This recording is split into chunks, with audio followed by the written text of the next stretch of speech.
everyone, and welcome to the Mash and Drum Whiskey Room. My name is Jason C, and if you're a subscriber, thanks so much for the support and for coming back and watching. If you're new to the channel, looking for the latest in whiskey and bourbon news and reviews, you have found the right place, so hit that subscribe button below and hit that bell notification so you know when I'm releasing a new video, or you could join in on one of my live streams. Easily one of my favorite figures in bourbon history, Colonel Edmund Haynes Taylor, better known as Colonel E.H. Taylor, left an undeniable legacy, becoming father of the modern bourbon industry. His namesake bourbons crafted at Buffalo Trace, including the E.H. Taylor Small Batch, Single Barrel, and Barrel Proof, are a few of my favorites in today's reviews on the Mash and Drum. Edmund Haynes Taylor Jr. was a bourbon pioneer, mayor, and state representative. He was also descendant of two U.S. presidents, James Madison and Zachary Taylor. E.H. Taylor was born February 12, 1830 in Frankfort, Kentucky. He was well known for the countless innovations he contributed to the bourbon industry. He started and owned 7 different distilleries throughout his career, the most successful being the O.F.C. or Old Fire Copper Distillery and Carlisle Distilleries, which are now known today as the famous Buffalo Trace Distillery. His first involvement in the industry came as a banker, aiding in the organization and financing of several distilleries. Taylor's 1870 purchase of a small Leestown distillery that he named O.F.C. was his start into distilling, making an immediate mark on the industry by modernizing, expanding, and upgrading the distillery. Among his innovations were copper fermentation tanks, state-of-the-art grain equipment, column stills, modernized buildings, a more efficient sour mash technique, and a first-of-its-kind steam heating system still used in the warehouses today. In partnership with George T. Stagg, they built the most dominant American distillery of the 19th century. A leading industry expert at the time declared the distillery 1+ ultra of its class, the best of the best. After a fallout between the two, the O.F.C. distillery was purchased by George T. Stagg in 1878, and Colonel Taylor went on his own to open the Old Taylor Distillery on Glens Creek near Frankfort, which was designed to resemble a medieval castle with the landscape grounds of an estate. Unfortunately, by 1972, the historic castle distillery structure had been abandoned, and it remained abandoned but still standing in deteriorating condition for more than 40 years. The facility was refurbished starting recently in 2015 and began operating as a distillery again in 2016 as Castle and Key Distillery. But perhaps Colonel E.H. Taylor's most important contribution to bourbon and the United States was the Bottled and Bond Act of 1897. In the late 19th century, after the Civil War, whiskey and bourbon was so extremely popular and everyone was trying to make some money off that popularity. That's when a flood of American rectifiers realized that they could make a quick buck by buying cheap neutral spirits in bulk or building a distillery to make their own spirits. But instead of letting it age naturally, they would make whiskey overnight and then flavor it with sketchy ingredients to taste sort of like whiskey, rum, gin, or bourbon. Flavorings like sugar, rubbing alcohol, dirty water, and then even adding tobacco spit or battery acid to add some color were just normal practice for these guys. People were actually dying, and not knowing what was truly in a bottle of whiskey became reality. That meant if you went to a store or had a doctor prescribe you a bottle of whiskey, one bottle could have been really safe to drink, while the other one that you got the next week could have been completely fake and actually might have killed you. Step in, Colonel E.H. Taylor. Now, if Colonel Taylor was anything, he was a proud and protective of the bourbon and spirits he produced. So the thought of someone betraying that trust in a bottle of whiskey made him start working on the Bottled and Bond Act of 1897. He started working on it in 1887, and after 10 years, Colonel Taylor created the first truth in advertising law in the U.S. Colonel Taylor worked hard to lobby the Bottled and Bond Act of 1897 with various other notable whiskey business figures like Dr. James C. Crowe, Oscar Pepper, John H. McBrayer, and W.F. Bond. He brought transparency and trust when it came to packaging and promoting his bourbon. It was a watershed moment, and now consumers could walk into a store, see Bottled and Bond on a label, and know what the whiskey in the bottle was made right, and you could be assured of the quality in that bottle. Colonel E.H. Taylor, legend. Now, the Colonel Taylor lineup includes some legendary offerings, including the 4-grain, the Seasoned Wood, Tornado Survivor, Warehouse C, and the latest one, the Amaranth Grain of the Gods. These are all unique in their own right, but can be incredibly expensive and hard to find based on their rarity. Now today, I want to taste and go through the 3 that are the easiest to come across and most affordable. So let's start with the small batch first. As you can see, all the Colonel E.H. Taylor bottles come in a beautiful, nostalgic looking tube. Each offering has a specific color that lets you know what you're buying, but all have that iconic yellow label with that Colonel E.H. Taylor signature on the front. The Colonel Taylor small batch is bottled and bond, 100 proof. This is a non-age statement, but rumored to be around 7 years or a little bit older, and sporting the Buffalo Trace Mashbill No. 1, which is their corn, rye, and barley mash bill. Price for this one is about $40. For those of you who don't know, to be labeled as a bottled in bond or bonded bourbon, bourbon must be the product of one distillation season, which is either January to June or July to December, by one distiller at one distillery. It must have been aged in a federally bonded warehouse under U.S. government supervision for at least 4 years and bottled at 100 proof. Now, the bottled products label must identify the distillery, where it was distilled, and if different, where it was bottled. All right, so let's start with the small batch. Now, the Kernel E.H. Taylor small batch, one of my favorites on the market. Small batches basically means they take different barrels from around the warehouse and blend them together to create a consistent profile. So chances are, when you buy one small batch, it's gonna taste pretty close to another bottle that you might buy another time. Small batch just really kind of brings that consistency and flavor profile. So let's go into the nose first.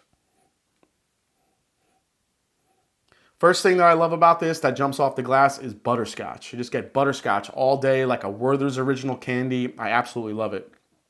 Get some nice rich caramel notes here. A hint of a fruit, maybe a little bit of a cherry there. Some nice corn sweetness. You definitely smell a little bit of that rye spice in there, but it's not overpowering. That 100 proof is still kind of nice on the nose. It doesn't really kind of kill you with alcohol. There's a hint of oak there too. It's just a wonderfully balanced bourbon on the nose. You get the vanillas, the caramels, that beautiful butterscotch note, hint of a rye spice, some fruit in there in the form of a cherry, maybe even like a raisin or a date as well. Just has such a beautiful balance. All right, let's go for a sip here. Here we go. First thing you get on the palate is just vanilla extract. Then as soon as it hits the sides of your tongue, then the butterscotch starts kicking in. A little bit of a caramel spice there. Then as it works its way back, you do get that little bit of a cherry there, right on the back end. Let's go for another sip here. One of my favorite flavors that I get in Kernel Taylor is a pecan, like a toasted pecan spice on it. That's what I'm getting too on the very back of the palate. It's not too much oak on here. There's a little bit of oak. It's more sweet than oaky, which if you're a fan of sweeter bourbons, then this might be the right one for you to try. Go for another sip. Oh man. Wow, that sip tasted like vanilla ice cream. I just got a ton of vanilla on the front of the palate there. Still get some butterscotch. It's like vanilla ice cream, a little butterscotch sauce kind of poured on it. Maybe with a little bit of a cherry on top, kind of like a sundae. It's really good. Kernel E.H. Taylor small batch, for what you get, it's so delicious. It's high quality. It's a great balance of flavors. Like I said, it's about 7 years old, sometimes a little bit older. For about 35, 40 bucks, what you're getting in the bottle is just an incredible daily sipper. Yeah, if you see this one, definitely pick it up. The Kernel E.H. Taylor single barrel is also bottled in bond. This is also bottled at 100 proof. This is a non-age statement, but rumored to be around 7 to 12 years old, depending on what year you get. This also sports the Buffalo Trace mashbill #1, and the price for this is around 60 bucks. All right, so the single barrel is definitely different than the small batch. As I mentioned, the small batch, they take different barrels from around the warehouse, batch them together for a consistent flavor profile. The single barrel is just basically what it means. You're getting a whiskey that's in one barrel. Now, the drawback to that is sometimes a barrel can be a little bit funky. When you're batching things together, you can make up for a funky barrel with different whiskeys from other parts of the warehouse. Whereas this one, it is what you get from that one barrel. But the plus side of that is, like I said, this could be aged up to 12 years old sometimes. I think the one last year was about 11 years and 7 months old. The 2019 I heard was about 10 to 11 as well. So you're getting a much older whiskey, a little bit of a different flavor profile. This one's a little bit darker, a little bit richer. Let's go into the nose. Yeah, and you could smell it on the nose. This is just deep, rich, dark brown sugars right now on the nose. It smells delicious. I'm getting more of that apple note now, apple and pecans. God, this smells like a long baked apple pie in this one. It's deep, it's dark. Definitely some more oak on here. You could definitely tell there's some more age. I would definitely venture a guess that this is older than 7 years old. I would definitely think it's closer to that maybe 9 to 10 years old range. I mean, the flavors in here are just darker and richer, and they're just as sweet, but they're just darker. You get some dark fruits in here too. That cherry raisin kind of date note that I was getting in this one is just way more intensified. Man, but the oak influence and that apple and that cinnamon and that dark brown sugar is just kind of, it just smells delicious. So let's go for a sip. Here we go. All right, so biggest difference on this one, when I let this sit on the front of my tongue, this was just giving me this really nice oak tannin, peppery spice right on the front of the palate. And then all of a sudden the brown sugars just took over the palate, the caramel, that butterscotch, the toasted pecan. Then right on the back end you get that apple note I was getting on the nose as well. Let's go for another sip here. This one definitely has more of an oak presence from the front to the back. But what's balancing those out are those darker flavors, that dark brown sugar and a little bit more of that apple pecan note, some cinnamon, really making a big difference in this one compared to the small batch. Absolutely love it. Let's go for one last sip. Yeah, the more you sip this one, the oak the oak influence kind of takes a little bit more of a back seat. And then all these beautiful sweet flavors start coming in. The brown sugar, the vanillas, a little bit of an apple note, some cherry, get a little bit more intensified on the palate. Just a beautiful bourbon. I think the Kernel E.H. Taylor single barrel is probably one of the best values in the market. Like I said, the only drawback to it is a single barrel, so you do have a slight chance of getting kind of a bad bottle or kind of an off-profile one. But I've had more good than bad when it comes to Kernel E.H. Taylor single barrel, so I really do think that the gamble is worth it. The ones that are really good are really good. You think about it, in today's market, this being 60, 65 bucks, you're getting something from Buffalo Trace that could be up to 12 years old. I think it's an absolutely fantastic bourbon, and if you do see it for that $60, $65, definitely take the chance on it. This brings us to the last selection in this lineup, guys. This is the Kernel E.H. Taylor Barrel Proof. Now, the Barrel Proof offering is crafted from hand-selected barrels and bottled directly from the barrel, uncut, unfiltered, and more than 125 proof. Now, this is the 2019 bottling from this year. This is also non-age statement, but rumored to be around 6 to 8 years old. This also sports the Buffalo Trace mashbill #1, and price for this one is about 75 to 80 bucks. So the Kernel E.H. Taylor Barrel Proof was my bourbon of the year last year, the 2018 version. Let's see how the 2019 one tastes and see how it compares to the other ones here. Here we go. All right, so being that higher proof, this is 129.7 proof. You can definitely smell it on the nose here. Let's get it opened up a little bit. All right, now that apple note that I was getting in the single barrel is just completely coming through here. Apple, cinnamon, a lot of butterscotch sweetness here. Now, being straight from the barrel, there's no water added to this. You're getting a pure Kernel E.H. Taylor right out of the barrel and into the bottle. So this is the purest form of a Kernel E.H. Taylor bourbon you're going to have. Just a ton of cinnamon, apple, cherry. Definitely getting that dark brown sugar sweetness. Getting a little bit of a dark maple syrup note in here too, which is really nice. I'm still getting that deep rich, like that cinnamon coated pecan, but almost like they were the pecans were left on the toaster oven a little bit too long. They're almost like burnt, but with that cinnamon sugar all over it. It's like all caramelized. Really nice on the nose. Definitely oaky. You're going to get a good amount of oak on this one too, being barrel proof. Man, just a great nose. Probably as good as I remember the nose from last year. All right, let's go for a sip. Here we go. Cheers. This one just coats the palate so much. I mean, this one, again, this also had that pepperiness going on the front of the palate. As I went mid-palate, though, this really just rounded out nicely to really deep, sweet flavors, deep, dark, rich, and sweet flavors. Brown sugars, caramelized apples, pecans. Finish is still going on this one. Being barrel proof, you're going to get a nice long finish on this offering. Let's go for another sip here. Oh, there we go. Second sip was even sweeter.